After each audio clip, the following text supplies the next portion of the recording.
بہت دیر سے بجتی فون کی گھنٹی نے بالآخر اٹھنے پر مجبور کیا۔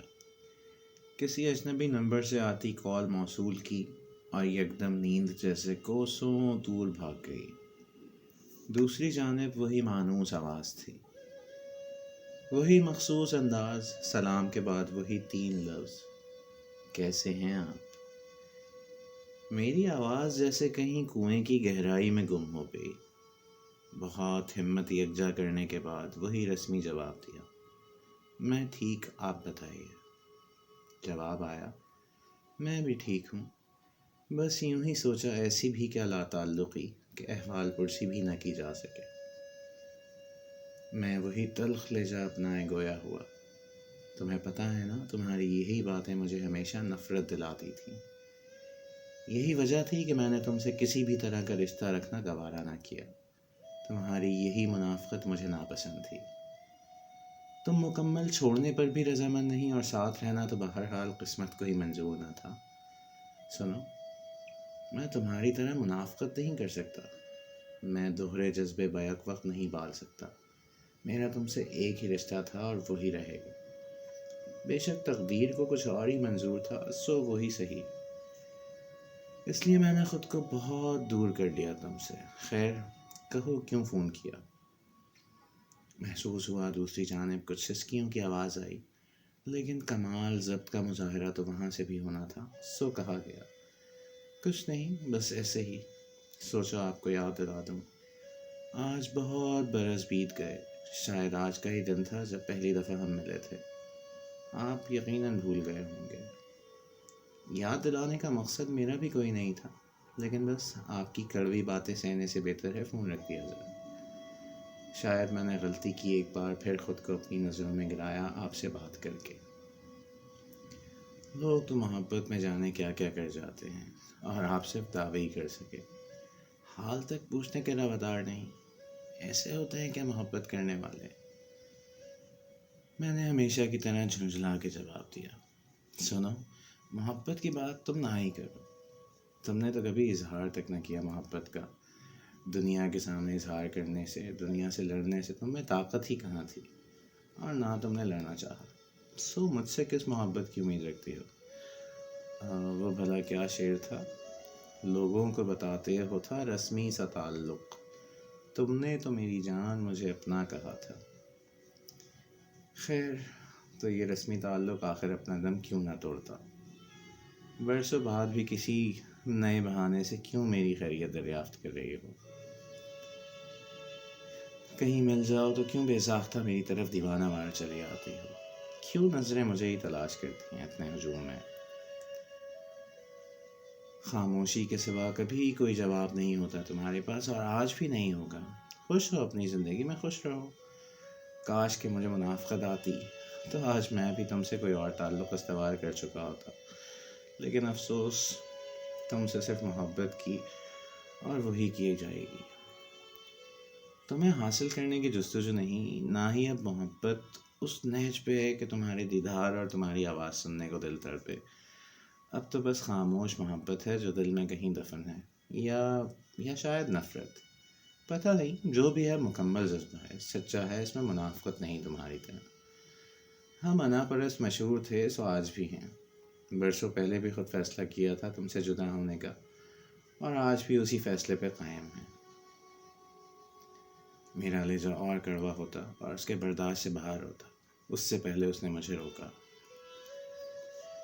سنیں، میں شاید ہمیشہ کے لیے ملک سے باہر جا رہی ہوں۔ بہت سال بیت چکے ہیں، آپ کو نہیں معلوم کہ زندگی میں کیا کیا ہوا، میں کہاں گزاری یہ زندگی، کس کے ساتھ گزاری اور کس حال میں گزاری۔ اگر آپ کسی بھی طرح رابطہ رکھتے تو آپ کے لہجے میں جو پچھتاوا ہے شاید آج وہ نہ ہوتا۔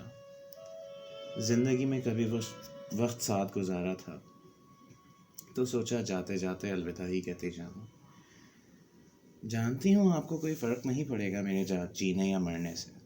آپ نے ایک شہر میں رہتے ہوئے کبھی خود مجھے ڈھونڈنا نہ چاہا، جب بھی دستک دی میں نے ہی دی۔ آپ کی نظروں میں ہی خطا کار ہوں، میں ہی گناہ گار ہوں، سو آپ کا ہر الزام قبول۔ بس جاتے ہوئے آپ کی کچھ چیزیں موجود ہیں وہ لوٹانا چاہتی ہوں، اور شاید کچھ بتانا بھی چاہتی ہوں۔ اس سے شاید دل کا بوجھ کچھ ہلکا ہو جائے۔ میں جانتی ہوں آپ بھی انا پرست ہیں اور میں بھی انا پرست۔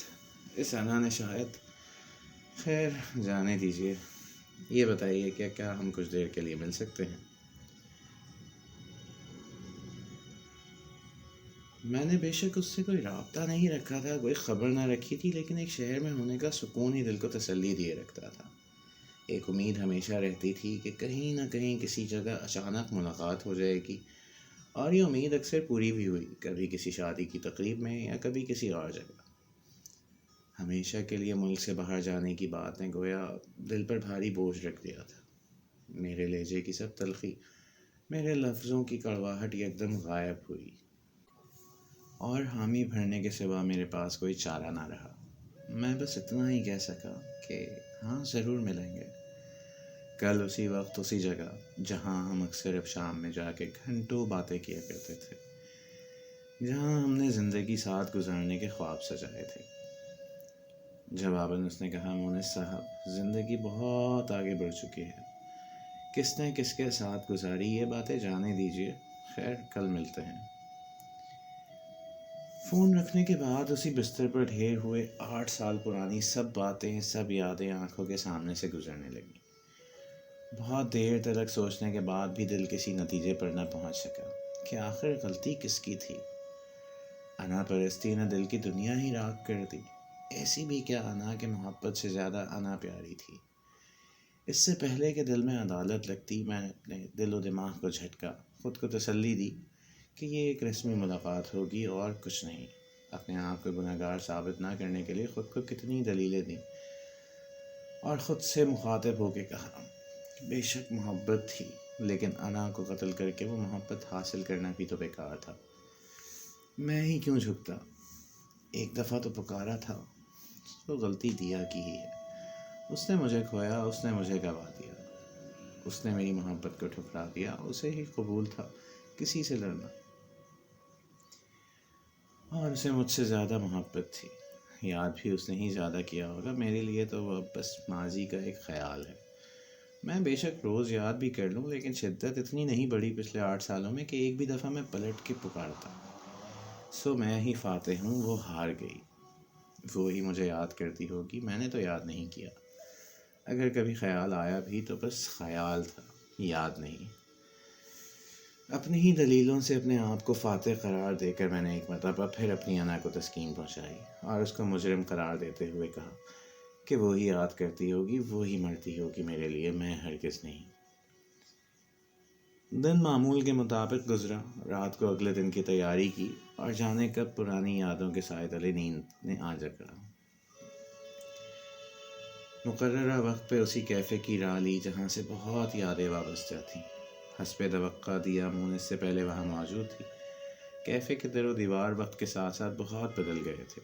دیا نے وہی دیوار کے ساتھ والی میز کو چنا، اور مونس دیکھ کے زیر لب مسکرایا کہ آج بھی اس سے پہلے موجود اس کی منتظر تھی۔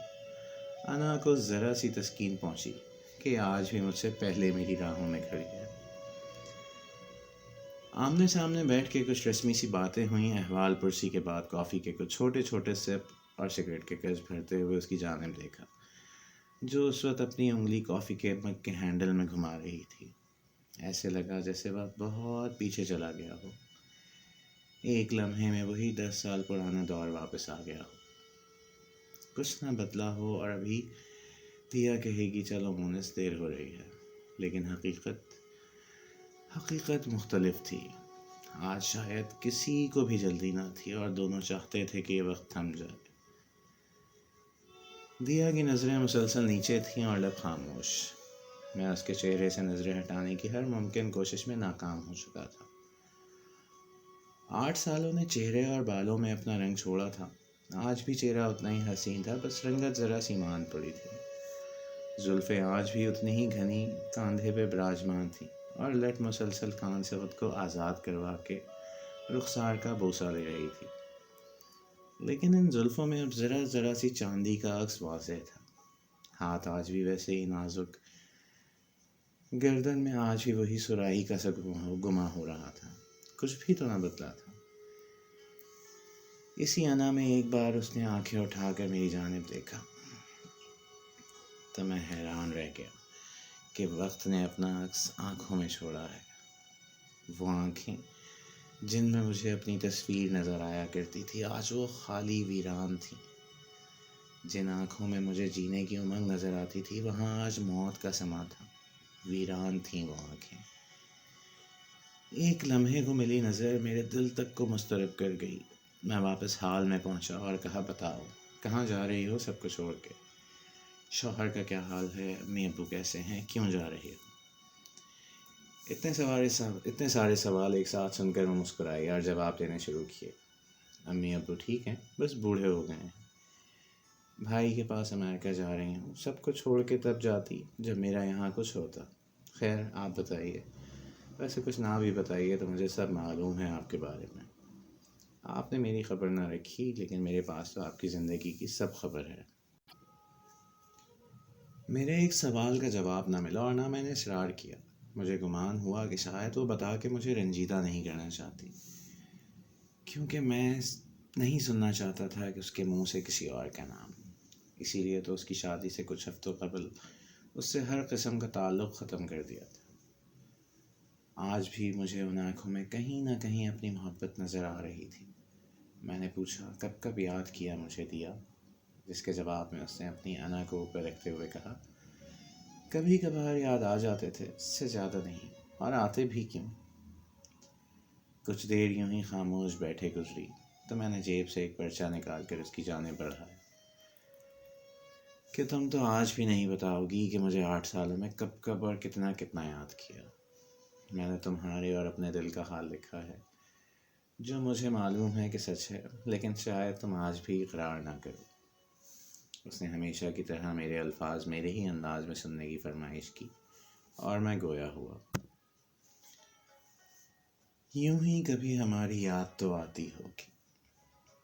دھندلی پڑ گئی ہوں گی سب تصویریں، ماند پڑ گئی ہوں گی سب تحریریں. میرے لمس کی خوشبو اب کہاں دل لبھاتی ہوگی. پھر بھی یوں ہی کبھی ہماری یاد تو آتی ہوگی. بہت ہی مصروف ہے تمہاری یہ زندگی اب، غربتوں سے بھرپور ہے تمہاری زندگی اب. کبھی عالم تنہائی گیت ماضی کے سناتی ہوگی. یوں ہی کبھی ہماری یاد تو آتی ہوگی. ساحلوں پہ گھروندے جو بنائے تھے مل کے، رنگ بارش میں کتنے اڑائے تھے مل کے. مٹی کے گھروں میں اب ویرانی نظر آتی ہوگی. یوں ہی کبھی ہماری یاد تو آتی ہوگی. پلکوں پہ رمجھم ستاروں کا میلہ سجتا ہوگا. نہ سوچا ہوگا کہ میرے بنا تو کتنا اکیلا ہوگا. زندگی آس اور حسرت کے درد جگاتی ہوگی. یوں ہی کبھی ہماری یاد تو آتی ہوگی. بہار کا موسم پسند تھا تمہیں، گیلی گھاس پہ چلنا پسند تھا تمہیں. تم اب بھی اسی باغ میں تنہا جاتی ہوگی. درخت پہ لکھے 2 نام ہتھیلیوں سے مٹاتی ہوگی. اکھاڑ دینا چاہتی ہوگی درخت کے تنے کو تم. اپنی معصومیت پر بیٹھ کر پھر مسکراتی ہوگی. بس اس لمحے کبھی ہماری یاد تو آتی ہوگی. سردی کی دھوپ میں حسن نکھرتا تھا تمہارا. میرے بعد ایک چاند ہی تو اپنا تھا تمہارا. اسی چاند کو اب درد دل سناتی ہوگی. یوں ہی کبھی ہماری یاد تو آتی ہوگی. بہار کے موسم کی بات ہی کیا تھی، چمن بنا گلوں کی ذات ہی کیا تھی. مگر پھر آیا خزاں کا موسم، چھوڑ گیا اپنی زندگی میں جدائی کا موسم. سوکھے پتوں میں اپنی صورت نظر آتی ہوگی. یوں ہی کبھی ہماری یاد تو آتی ہوگی. تیرے بعد ہر خوشی کتنی ادھوری تھی. ایک تیرے نہ ہونے سے زندگی کتنی ادھوری تھی. ہم نے نبھائی وفا اور لکھتی زیست تیرے نام. دل پہ ہوئی نہ دستک بادست تیرے نام. تم بتاؤ حال اپنا، تم سناؤ احوال اپنا. توڑ دو جھوٹی انا، توڑ دو ضبط کا بندھن اپنا. کہہ ڈالو کہ ہر سانس کے بعد میری کمی ستاتی تھی. ہر لمحے تمہیں میری یاد آتی تھی.